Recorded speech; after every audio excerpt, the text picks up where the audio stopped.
Okay, just tell me your name.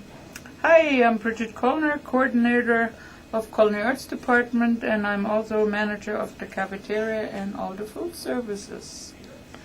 So, Brigitte, do you want to tell me about the culinary arts program here, starting with maybe the length of the program and what the students come away with at the end of the year? Our program is 2 semesters. Each semester is 4 months or 16 weeks long. They will finish level 1 and level 2. They will write level 1 apprenticeship program tests with the government, and also level 2 if they successfully complete the first one. They will then go to an apprenticeship, hopefully, but I always recommend to go and work first and get your feet wet and welcome to the real world, because outside of the college and working for a hotel is just a little different. It's the speed, and here we look for precision. All students come away with excellent knife skills, all the basics, mother sauces, and whatever one needs to become a chef. We have 12 students. We still have 12 students. We take 12 students every intake. The program consists of 6 pairs of students. So 12 students have a partner, and each 2 will have a 2-week rotation. And we start with soups and stocks, and then go into sandwiches, salad dressings, and salads, and then go into entrees. So all students will, for instance, make 20 orders of a meat, maybe a chicken cordon bleu, and 20 orders of a starch, which may be a rice pilaf, and 20 orders of a vegetable. And then they go into baking, they go in short order, and from there we go in a la carte. As of next year, we will be opening the dining room, which is called our bistro bistro on the hill, and we will serve lunches 4 times a week, Monday to Thursday. Reservations or pop on in. It is a formal dining room with tablecloths and linen. 2 of our students will cook the luncheons, and we have a new program starting with Craig Hansen, and it is a tourism hospitality program, and they will take 16 students, and we will have 12. So the front of the house will meet the back of the house, and the back of the house is the kitchen part, and the front of the house would be the servers. And so both groups will learn both ways.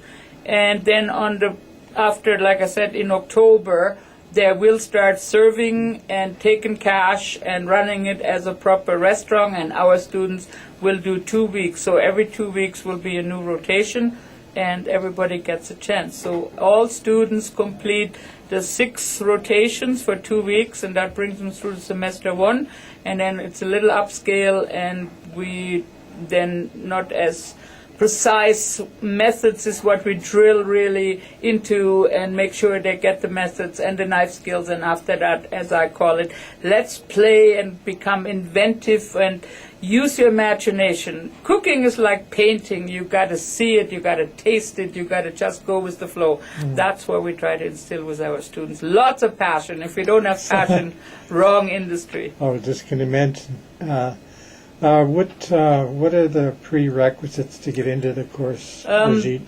The prerequisite, I do believe, is grade 10 and in math and English. And the rest of it we take care of. Once you completed that, or you need an entry-level exam with admin, then when you come here, the first 3 weeks of the program is strictly in our training lab. We have the total kitchen as a training lab besides our main kitchen. And all students will take at the same time food safe, WIMAS, first aid, and occupational hazard. So I have a few guest instructors. You will learn how to write resumes. We will make sure you will know how to write your journal, because everything you do, you need to remember. So write your journal is a big emphasis on. They will also do a quiz a week. They will come 7:45 to the program. Our instructor will walk them through what today's requirements are. They will make a work plan and follow the work plan. And then at 3:30 we will be back into the lab, and it's more a debriefing, and every student must have to do a self-evaluation for the product he or she prepared for the day, and those are marks that need to be 70% daily. Okay. I noticed that you, down the hallways, there's little carts of food going everywhere. Who all do you cater to besides the student and staff of the college? We do a lot of outside catering. People come to pick it up. We have, like in a couple of weeks, we have the First Nation Summit, Education Summit, and that could be up to 300. We're very involved with Skills Canada, which our students compete, and for the last 3 or 4 years we compete nationally. After they complete successfully the territorial competition, then they go on to the national. This year it is actually in Quebec City. Last year it was in Waterloo. The year before it was in PEI, and the year before was in Calgary. And since I'm here, I always have a few students who compete nationally. And you cater to meetings, Yes. board of director meetings? Yes, and board of director, governor, board of governors. We do summits, we do workshops. We also have a standard, once a month we do a beef stew and bannock for First Nations for the students. Sorry to say, we're still not advanced enough in the legislature that we could use moose or elk or any of the wild game, but it is a health issue and we cannot at this time prepare it. So we still use wonderful beef. But it's still delicious. Thank you. And I've noticed various different, like international cuisine. Yeah, we try to, as the program is set up, as I said, in 6 rotations, we are very international. We'll prepare from sushi to Italian, and from a German soup to an Irish stew or to Irish lamb chops, or we have a liver, or we make chicken cacciatore. So we have pizza every day, different pizzas, different toppings. We're very great. I would say 60% is vegetarian options for our guests from other countries who are not as big meat eaters as North Americans are. So yeah, we have 2 soups every day.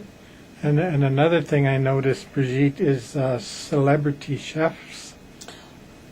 Yes, once a year we have one of the television celebrities come and work with our students. From the Food Network. From the Food Network, from television. The first year it was David Atchie, and the next year it was Massimo Capra, which has a restaurant, or actually 2, in the Ontario area. And this year in January we had Lynn Crawford, and she too has a restaurant in Toronto called Ruby Watch Co. And she was very had a lot of fun with the students. They actually went fishing this year to icy waters, and the proceeds go to the MRI machine for cancer. So that's the Nice. purpose of the Nice. money we raise. In fall we usually do one fundraiser for learning. The children that do not have enough availability for breakfast in the morning before school starts, we help raise money so they can have join a program that will feed them a breakfast before start. So food for learning, that's what it is. We worked with Chatelaine last year, and we worked with Canadian Living and the TV producers, and the ladies that write the magazine have flown out here and worked with our students and other chefs. Wow. I think you love what you do. I do. I very much do, and I've been trying to retire, I would think, for probably the last 6 or more years, and I'm still here. And every time I say that word, they all get a little antsy, and they go, well, we'll see about that. But I do have a granddaughter, you know. Okay, Brigitte, I'd like to thank you for your time. You're so welcome. And I'm going to interview 1 or 2 of your students. It was a pleasure. Thank you very much. Yeah, no, I have